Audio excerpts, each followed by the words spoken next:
Hey everyone, hope you're all doing great. I was hoping I could get some insight from some of you guys out there regarding the rear brakes on my 2014 Mazda 3. Now, I had taken my car in a few weeks ago to get my infotainment screen replaced due to a ghosting issue that was happening. The screens were continuously changing.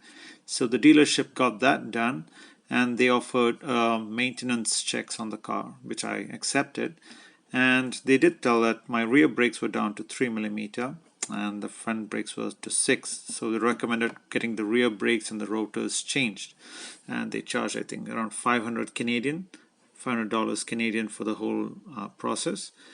Now I came back home and I remembered I had taken my car in last year during June for a rear brake recall due to some sticking issue. So this was what was done last year, and there was a recall done on it where they made some change, where they did some inspections on it, and at the time they did tell me that the front brakes were down to 7 and the rear was to 5. So in just under 2 years, I would say a year and a half, the front brakes I lost like 1mm and the rear brakes I lost 2.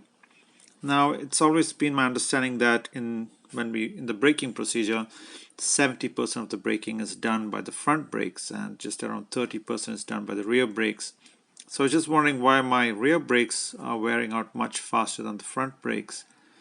Just wondering if someone has some insight into this. Also, I'm trying to learn more about doing maintenance jobs on my own. So, thinking of doing the brake job on my own. So, I was just wondering if someone could give me some insight into this. Thanks, everyone.